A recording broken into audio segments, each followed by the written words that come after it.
نبی صلی اللہ تعالیٰ علیہ وسلم کی ایک حدیث ہے جس میں آتا ہے کہ اگر تمہارے اندر حیا ختم ہو جائے تو جو مرضی ہو کرو۔ تو یہی بات آج کی ہماری جو جنریشن ہے، جو ہمارا معاشرہ ہے، جو مرد اور عورت ہے، ان کی حیا کو لے کر کیا جائے تو مرد اور عورت دونوں میں حیا ختم ہوتی جا رہی ہے۔ عورتوں میں حیا نہیں ہے، اسی لیے وہ بے پردہ ہو کر گھومتی ہے، اپنی آوازیں اونچی کر دیتی ہے، اپنے آپ مردوں سے بہتر ثابت کرنے میں لگی رہتی ہے۔ تو یہ حیا کی کمی ہونے کی وجہ سے یہ سب ہو رہا ہے۔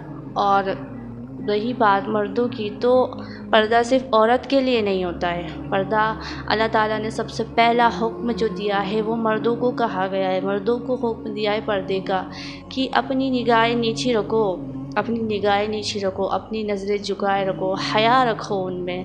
لیکن بہت افسوس کی بات ہے، چاہے کوئی عورت آپ کے سامنے بے پردہ ہو کر آ رہی ہے، آپ کو کوئی فرق نہیں پڑ رہا ہے، آپ ان کو دیکھے جا رہے ہو، ان کو غور سے دیکھے جا رہے ہو، تو آپ کو تو چاہے وہ بے پردہ ہے لیکن آپ کو تو اللہ نے حکم دیا ہے نا اپنی نظریں نیچی رکھے۔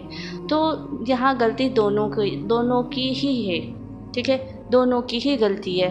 عورت کو چاہیے وہ اپنے آپ کو چھپائے، اور مرد کو چاہیے چاہے عورت بے پردہ ہو لیکن اپنی نظروں کو جھکائے۔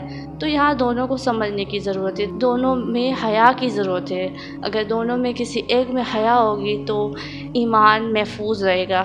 تو حیا بہت زیادہ ضروری ہے، اگر حیا نہیں ہے تو آپ کا ایمان خطرے میں، کیونکہ حیا اور ایمان دونوں ایک دوسرے کے حصے ہیں۔